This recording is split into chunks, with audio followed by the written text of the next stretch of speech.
नमस्कार दोस्तों, जय हिंद, वंदे मातरम। सभी प्यारे मित्रों का वेलकम, अभिनंदन है टीचर्स फैमिली शिक्षकों के परिवार जायसवाल कोचिंग सेंटर पर, पावर्ड बाय शिक्षा ही प्रकाश है। दोस्तों, आज की वीडियो में बात करने वाले हैं बाल विकास शिक्षा शास्त्र, बाल विकास पेडागॉजी नंबर पार्ट 8 की बात करेंगे। महत्वपूर्ण लाजवाब 25 प्रश्न करने वाले हैं आपके सिलेबस के अकॉर्डिंग। तो आइए दोस्तों, इस पार्ट को शुरू करते हैं। पेडागॉजी का पार्ट, शिक्षा शास्त्र का पार्ट।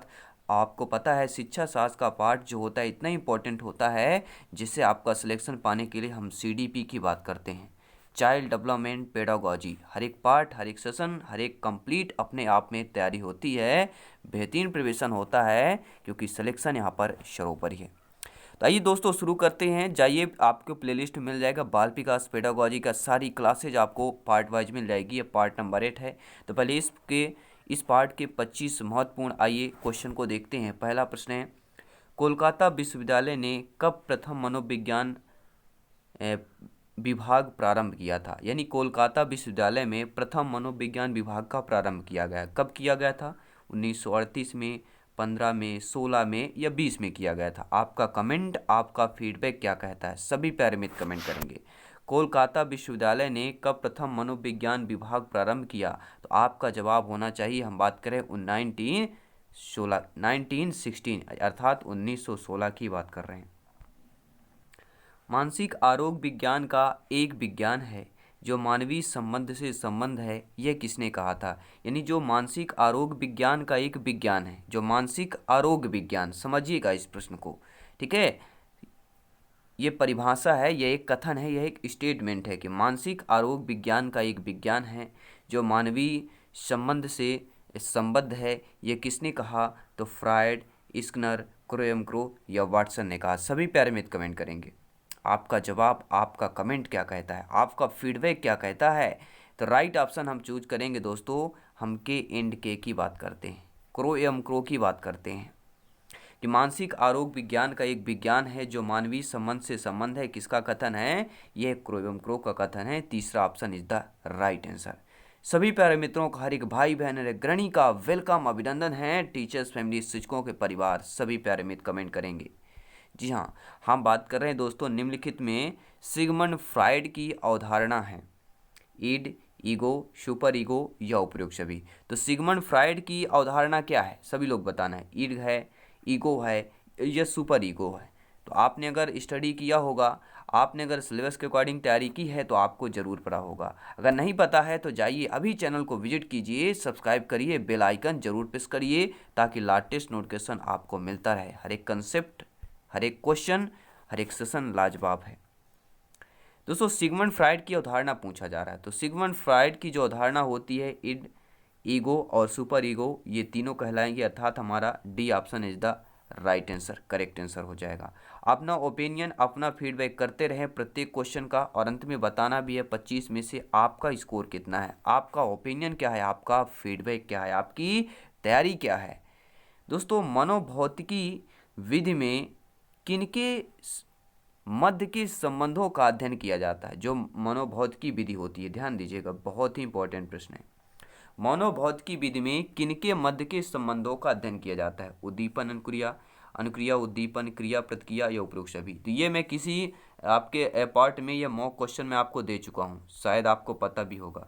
यह मॉक क्वेश्चन ऑलरेडी मैं पार्ट नंबर 5 या 6 में दिया था कि मनोभौतिकी विधि में किनके मध्य के संबंधों का अध्ययन किया जाता है। तो हम बात कर रहे हैं, first option is the right answer, उद्दीपन और अनुक्रिया के मध्य मनोभौतिकी विधि में अध्ययन किया जाता है। किनसे संबंधों में? उद्दीपन और अनुक्रिया के संबंधों में।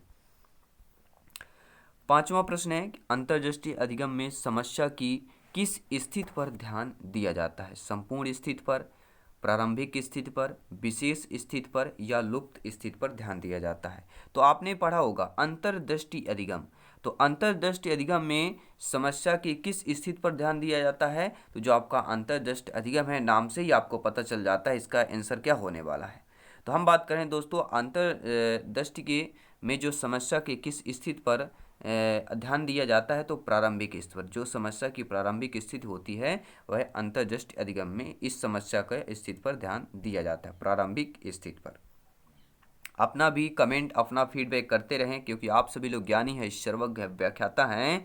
और जायसवाल सर आप सभी को नमन करते हैं। सभी मित्रों को जय हिंद, वंदे मातरम, इंकलाब जिंदाबाद।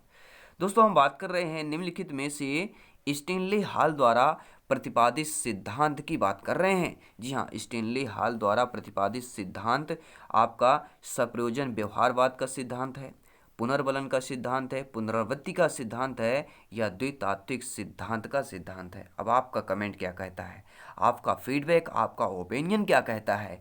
स्टेनले हॉल द्वारा प्रतिपादित सिद्धांत की बात कर रहे हैं, तो स्टेनले हॉल की जब भी पूछा जाए तो स्टेनले हॉल में जब कोई आवाज़ करते हैं तो आवाज़ वहाँ पे क्या करती है, प्रतिक्रिया मिलती है, यानी कि आवाज़ की पुनरावृत्ति होती है। जब आप हॉल में चिल्लाएंगे, आप देखिएगा जब हॉल में बड़ा कमरा होगा, बंद होगा, हॉल होगा, उसमें आवाज़ करेंगे, आवाज़ गूंजती है, यानी हमें क्या होता है, पुनरावृत्ति आवाज़ मिलती है। अर्थात स्टेनले हॉल द्वारा प्रतिपादित सिद्धांत हमारा पुनरावृत्ति का सिद्धांत हो जाएगा। हम राइट ऑप्शन सी की बात करेंगे।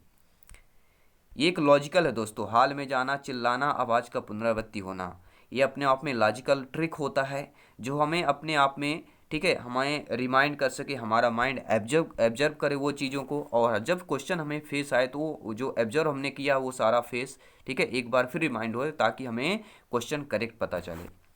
तो निम्नलिखित में से स्पीयरमैन द्वारा प्रतिपादित सिद्धांत बनाना, ठीक है, स्पीयरमैन द्वारा प्रतिपादित सिद्धांत है प्रत्यागमन का सिद्धांत, व्यवहारवाद का सिद्धांत, द्वितात्विक का सिद्धांत, या समान एवं विशिष्ट का सिद्धांत। तो सभी प्यारे मित्र जानते हैं, जब भी स्पेयरमैन की बात हो जाती है, जब भी स्पेयरमैन की बात होती, समान एवं विशिष्ट सिद्धांत की बात करते हैं। अगला प्रश्न है, अगला प्रश्न है, प्यारा सा प्रश्न है, सभी लोग कमेंट करेंगे। स्वप्रेरणा द्वारा अधिगम कैसा होता है। स्वप्रेरणा यानी स्वयं के प्रेरित होकर अधिगम करना, कम प्रभावशाली होना, बहुत प्रभावशाली होना, समान या उपरोक्त में से कोई नहीं। तो सभी लोग जानते हैं इंप्रेशन, स्वयं इंप्रेशन लेकर स्वयं मोटिवेट होकर अधिगम कैसा होता है। तो स्वयं हम मोटिवेट होते हैं और सीखते हैं और आगे बढ़ते हैं, तो ये जो होता है बहुत ही प्रतिभाशाली होता है। अर्थात हम बी ऑप्शन की बात करेंगे। जो बाल विकास पेडागोजी के पाठ है दोस्तों, आपके शिक्षा मनोविज्ञान, बाल मनोविज्ञान, फिजिकोलॉजी सारा कंबाइंड किया गया, पूरी तरह से तैयार किया गया है।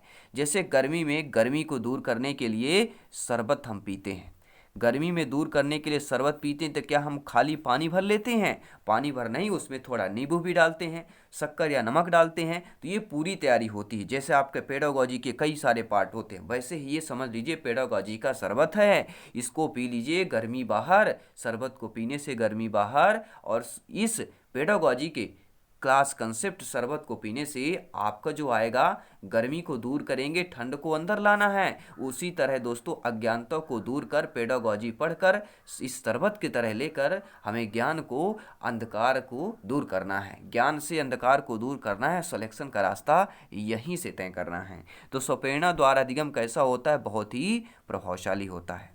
आइए देखते हैं अगला प्रश्न।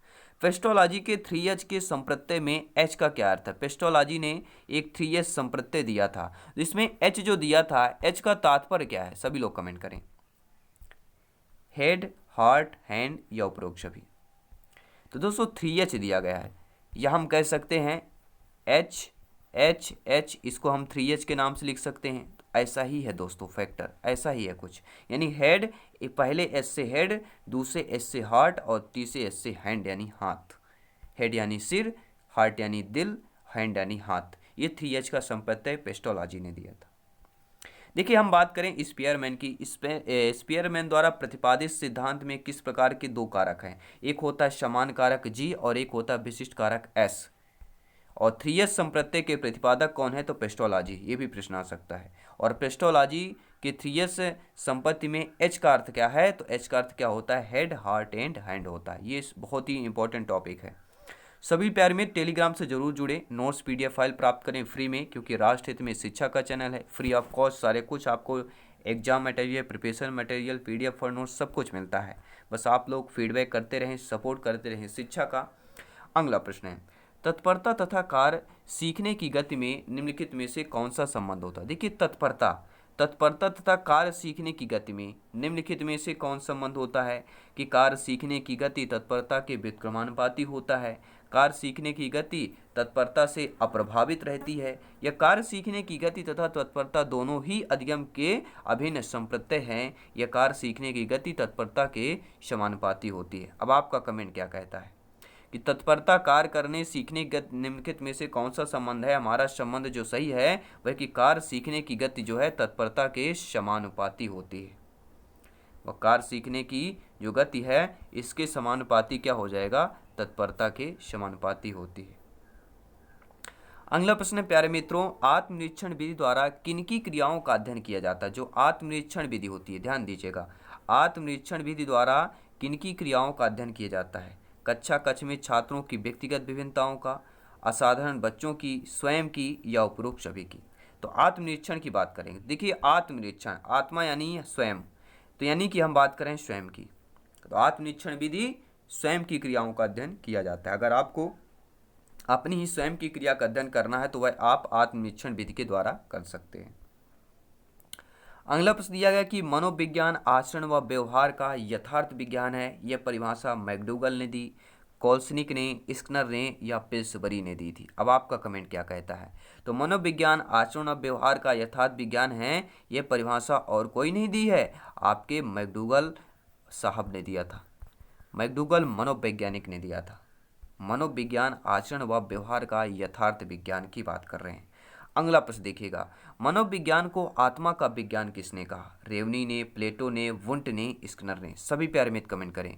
मनोविज्ञान को आत्मा का विज्ञान कहने वाले और कोई नहीं है, आपके महान प्लेटो हैं। प्लेटो ने कहा कि मनोविज्ञान को यह आत्मा का विज्ञान है। मनोविज्ञान शब्द का शाब्दिक अर्थ मन का विज्ञान है, और मनोविज्ञान शब्द का अंग्रेजी का समानार्थक शब्द फिजिकोलॉजी, या हम जिसे कहते हैं साइकोलॉजी कहते हैं। पी यहाँ पे साइलेंट होता है, आपने काफ़ी सारे जगह देखा होगा फिजिकोलॉजी लिखे होते, लेकिन ये साइकोलॉजी है। पी यहाँ पर साइलेंट होता है, जो यूनानी ग्रीक भाषा के दो शब्द साइके और लोगोस से मिलने से बना हुआ है। और साइके शब्द का अर्थ आत्मा और लोगोस का शब्द क्या होता है? अध्ययन। अतः आपका साइकोलॉजी का शाब्दिक अर्थ आत्मा का अध्ययन होता है। मनोविज्ञान की कई सारी महत्वपूर्ण परिभाषाएं जो आती हैं, इसके बाद क्वेश्चन करेंगे। देखिए वाटसन के अनुसार है, मनोविज्ञान व्यवहार का निश्चित या शुद्ध विज्ञान है। किसने कहा? वाटसन ने कहा। मनोविज्ञान वातावरण के संपर्क में होने वाले मानव व्यवहार का विज्ञान है। किसने कहा? वुडवर्थ ने कहा। मैकडूगल के अनुसार मनोविज्ञान आचरण एवं व्यवहार का यथार्थ विज्ञान है। मैकडूगल ने कहा। मनोविज्ञान मानव व्यवहार और मानव संबंधों का अध्ययन है। क्रो एवं क्रो ने कहा। मनोविज्ञान मानव प्रकृति का अध्ययन है। किसने कहा? बोरिग ने कहा। बहुत ही बेहतरीन लाजवाब सेशन, लाजवाब क्लास है।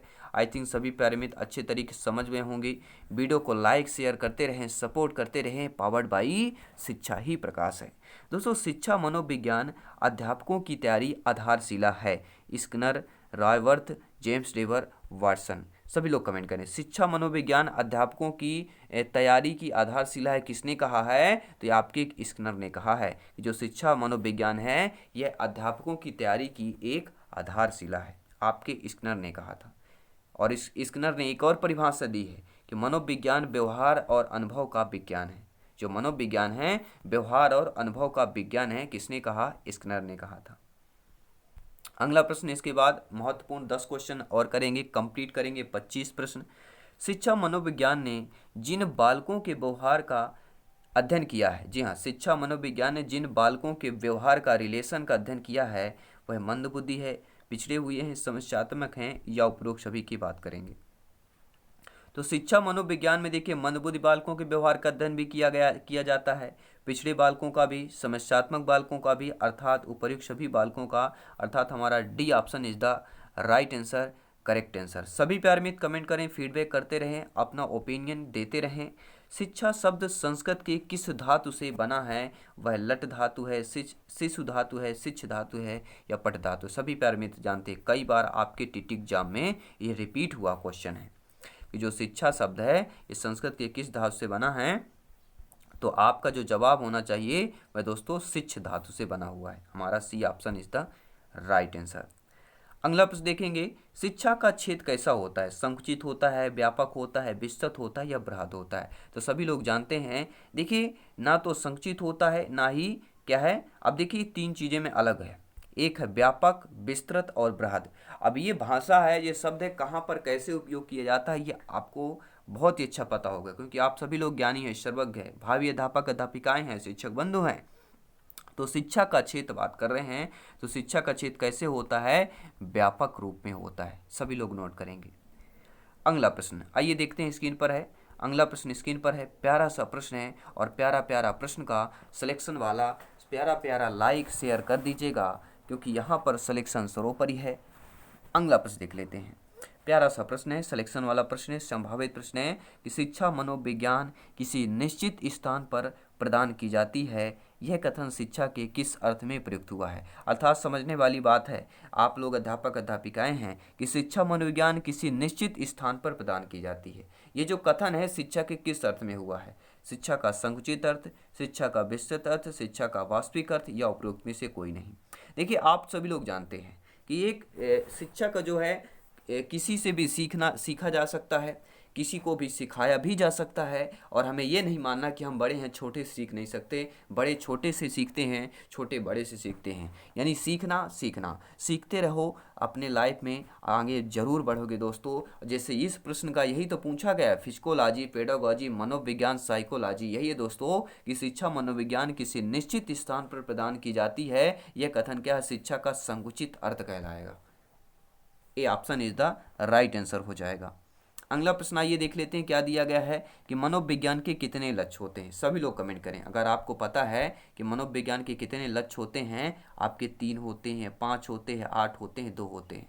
हम लक्ष्य की बात कर रहे हैं, हम टारगेट की बात कर रहे हैं। सभी लोग कमेंट करेंगे। मनोविज्ञान लक्ष्य और टारगेट की बात की जा रही है, तो आपका कमेंट यही कहेगा, हम बात कर रहे हैं मनोविज्ञान के 3 लक्ष्य होते हैं। आगे आने वाले क्वेश्चन में आपको पता ही ऑलरेडी चल जाएगा, सारी क्लासेज इंपॉर्टेंट है। शिक्षा का वास्तविक उद्देश्य क्या होता है? सभी प्यारे मित्र कमेंट करेंगे। शिक्षा का वास्तविक उद्देश्य पूछा जा रहा है। ज्ञान है, विकास है, नौकरी प्राप्त करना है, या विशेषज्ञता? देखिए नौकरी प्राप्त करना पेडागोजी शिक्षा शास्त्र का लिए निगेटिव शब्द कहलाएगा। तो शिक्षा का वास्तविक अर्थ अगर या वास्तविक उद्देश्य देखें तो वह ज्ञान की बात करेंगे। आइए देखते हैं अगला प्रश्न, बेहतरीन लाजवाब प्रश्न। इसके बाद 4 महत्वपूर्ण लाजवाब प्रश्न है, और अंतिम प्रश्न हमारा मॉक क्वेश्चन रहेगा, जिसको आपको कमेंट करके फीडबैक करके बताना है। हम बात करें दोस्तों एडुकेयर तथा एडुसियर शब्द है लैटिन भाषा के, जर्मन के, हिंदी के, या कोई नहीं? अब आपका कमेंट क्या कहता है कि जो एडुकेयर और एडुसियर ये शब्द किसके हैं? तो ये दोस्तों हमारे लैटिन भाषा के शब्द हैं। किसके हैं? लैटिन भाषा के। आइए देखते हैं अगला प्रश्न, लाजवाब प्रश्न है, सिलेक्शन वाला प्रश्न है कि शताब्दियों पूर्व मनोविज्ञान के शास्त्र की शाखा थी। यानी शताब्दी किसको बोलते हैं? 100 को एक शताब्दी बोला जाता है। तो शताब्दियों पूर्व मनोविज्ञान के शास्त्र की शाखा चिकित्सा शास्त्र थी, मानसिक दर्शन शास्त्र, या समाज शास्त्र? कौन सी थी? अगर आपने पढ़ा होगा तो फीडबैक जरूर आपका मिलेगा। तो शताब्दियों के पूर्व मनोविज्ञान के शास्त्र की एक मानसिक शास्त्र, ठीक है, शास्त्र की शाखा कौन थी? एक मानसिक शास्त्र की एक शाखा थी शताब्दियों पूर्व। तो B option is the right answer. कोई भी डाउट हो फीडबैक कमेंट करते रहें, शेयर करते रहें, और वीडियो जाकर प्ले लिस्ट में देखते रहें, क्योंकि सिलेक्शन यहाँ पर श्योर एंड प्योर है। हम बात कर रहे हैं 23 नंबर क्वेश्चन की कि ईसा की 16वीं सदी में मनोविज्ञान को क्या माना जाता है? जो ईसा की 16वीं ठीक है, 16वीं सदी थी, उस 16वीं सदी में मनोविज्ञान को क्या माना जाता था? आत्मा का विज्ञान, मन का विज्ञान, मस्तिष्क का विज्ञान, व्यवहार का विज्ञान? तो ये सोचने वाली बात है, क्योंकि यह ईसा के 16वीं शताब्दी की बात की जा रही है। तो ईसा के 16वीं शताब्दी को मनोविज्ञान को आत्मा का विज्ञान माना जाता था। अगला प्रश्न है, इसके बाद मॉक क्वेश्चन रहेगा, मनोविज्ञान को चेतना का विज्ञान किसने कहा? विलियम वुंट, प्लेटो ने, वाटसन ने, अरस्तू ने? अगर आपको पता है तो नीचे कमेंट बॉक्स में फीडबैक करते रहें। तो मनोविज्ञान को चेतना का विज्ञान कहा जाता है, किसने कहा है? तो किसने? कोई और नहीं, ये कहने वाले हमारे विलियम वुंट की बात करेंगे। मनोविज्ञान को चेतना का विज्ञान किसने कहा? विलियम वुंट ने कहा। आइए जान लेते हैं दोस्तों, देखिए 19वीं शताब्दी के मनोवैज्ञानिकों ने William Wundt, William James, vibes और जेम्स सल्ली आदि ने मनोविज्ञान को चेतना का विज्ञान माना। इसका मानना था कि मनोविज्ञान मनुष्य की चेतन क्रियाओं का अध्ययन करता है। मनोविज्ञान केवल चेतन मन का ही नहीं बल्कि अचेतन और अचेतन आदि प्रक्रियाओं का भी। आइए जान लेते हैं आज का मॉक क्वेश्चन क्या है। सभी प्यारे मित्र कमेंट करेंगे। तो मॉक क्वेश्चन है दोस्तों, स्क्रीन पर है कि मनोविज्ञान के सिद्धांत पुस्तक का प्रकाशन किसने किया था। जो मनोविज्ञान का सिद्धांत के पुस्तक के प्रकाशन विलियम वुंट ने किया, वाटसन ने किया, विलियम जेम्स ने किया या अरस्तू ने किया। इसका जो कमेंट है इसका आंसर आपको कमेंट बॉक्स में बताना है और बताना है इस सेशन में आपका स्कोर क्या है, आपका टारगेट क्या है, आपको ओपिनियन क्या है, आपका फीडबैक क्या है। अगर आप यहाँ पर 20+ कर पाते हैं तो वाकई में आप जीनियस है, वाकई में आप अव्वल हैं और अव्वल जो हमेशा जीतते हैं। और कम आएगा तो कोई बात नहीं है, जाइए प्लेलिस्ट में बाल विकास पेडागोजी की प्लेलिस्ट मिलेगी, इन्वायरमेंट की प्लेलिस्ट मिलेगी, मैथ्स की प्लेलिस्ट मिलेगी, सभी ऑल सब्जेक्ट की शिक्षा शास्त्र पेडागोजी की प्लेलिस्ट मिलेगी, आपके संस्कृत हिंदी की प्लेलिस्ट मिलेगी। सारा क्लास आपको एक ही छत के नीचे मिलेगा, एक ही परिवार के नीचे मिलेगा। वह टीटी परिवार, शिक्षकों का परिवार, अवर फैमिली शिक्षकों का परिवार, जायसवाल कोचिंग सेंटर। दोस्तों जल्दी मिलते हैं नेक्स्ट क्लास पे। धन्यवाद सभी का। जय हिंद, वंदे मातरम।